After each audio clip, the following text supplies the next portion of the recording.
Speaking in the meantime, though, I'm going to be joined now, as mentioned off the top of the program, by Liberal MP Tim Wilson, live from Brisbane. What are you doing up there at taxpayers' expense? Well, thanks, Peter. First, I want to say it's a nice tie you have on today. I always love the colour pink. And I'm actually up here... Look, I've just got to cut you off there. Other people say it's pink. I'm convinced it's red. But that said, I'm clearly in the minority. But anyway, we move on. You are in the minority, and the answer to your question, I'm here as part of a parliamentary committee looking at the laws and regulations around autonomous vehicles. So when people get in cars, drive or don't drive off from now on in the future, how do we design laws to make sure that people are safe on the roads? And we've got a series of hearings all around the country. We've had some in Perth, having some in Brisbane today and Sydney tomorrow. Right, and where are you heading with this? I mean, are you personally in favour of driverless cars being something that dominate our streets? Well, it's not about whether you're in favour or against. A lot of cars already have autonomous features, but there's not the laws and regulations around what happens when autonomous cars might crash with each other. What happens in terms of insurance, what happens in terms of data and analytics to make sure that the information is available is for a useful purpose, what happens with patenting and licensing arrangements around technology. That's some of the stuff we're looking at, but principally it's around safety and security to make sure that public confidence can be built. The technology is happening. Do you think it can? I mean, crystal ball. I mean, keep in mind, as your website once said, you were one of Australia's foremost intellectual thinkers. I understand that website has since been changed. I didn't say that, actually. That's your wording, and no, nothing's changed. No, the website's changed. That's not true, Tim Wilson. We keep an eye on these things here at Sky News. No, the wording you just articulated is not correct. That's true. The website is still up there, and I'm not resiling from it for 1 second, Peter. All right, let's move on. Let's get to some of the big issues of the day. What is wrong with the New South Wales Catholic Education Commission chairman, who is having a red-hot crack at your side of politics over the reforms announced to schools just yesterday? Well, there's nothing wrong. They're entitled to their opinion, but what the government has actually put forward is a package that's designed to make sure that every Australian child is treated equally and based on needs-based funding. And this is the critical part that's been lost. Everybody who engages in debate around education talks about dollars and cents and always wants, of course, to put more dollars and cents on the table. The critical part of this package, to me, is that the government has turned around and said, yes, we're conscious of inputs and the need to make sure that schools, students, teachers have everything they need. But it's actually then to say, but how do we get value for it? How do we make sure we get the best education outcomes? And that's what David Gonski is looking to in his David Gonski 2.0 review around extracting value and getting the best outcomes for students, for teachers, for schools and for parents. And I think that's the critical focus of what was proposed yesterday. OK, but do you think that the government will have the stomach for when the various special interest groups come at you hard on this? Backflips have not been uncommon in modern politics, and this is, in many respects, Liberal-based territory.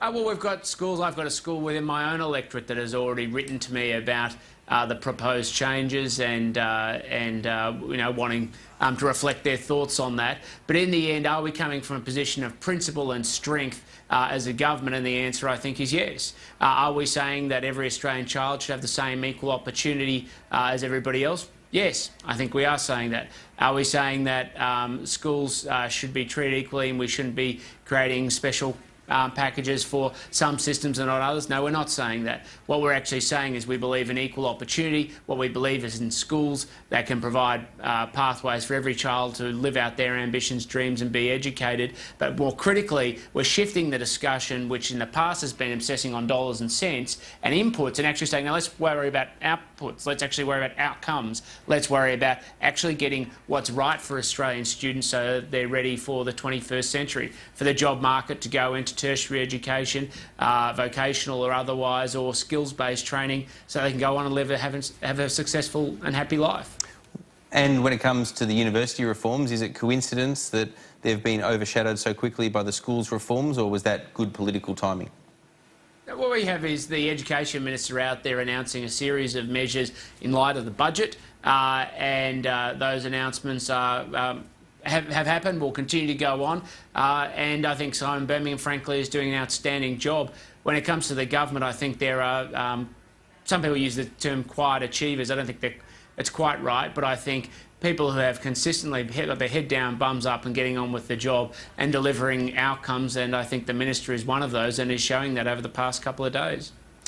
As far as the university sector goes, though, Tim Wilson, putting up fees on students, they are much higher than they were in years gone by for a lot of policymakers that are actually doing this.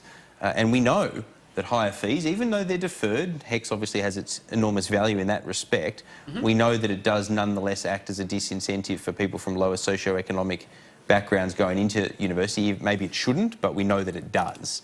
And we know that Australia is well and truly in the meaty part of the curve of the top 10 most expensive user-pays university systems. And we're at the bottom end when it comes to public funds going into universities. So is it really appropriate that less public money goes in and more user-pays principles prevail?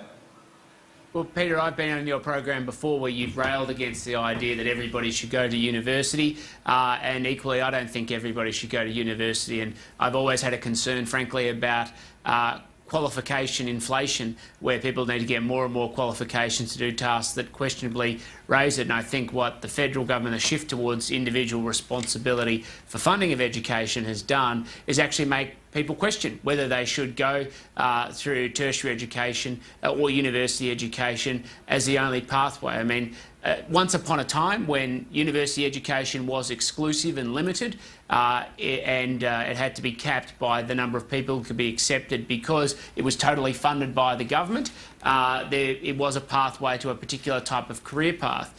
Today, there are a lot more people out there who are doing other types of education, skills and training, like going off and becoming electricians or plumbers, that earn substantially more incomes than people in why doesn't the service government sector find economies ways, Tim that Wilson, why require doesn't the university government find qualification? ways to push people into those areas? I mean, you know, at the end of the day, we have skilled shortages in vocational areas. We don't have a fulsome equivalent of HECS in vocational areas. For example, the reforms announced the other day don't include private providers. I thought the government, the Liberal Party in particular within the government, was the party of business, but private providers through that VET system are being excluded from the HECS equivalent that the public institutions around TAFE are. Why is that?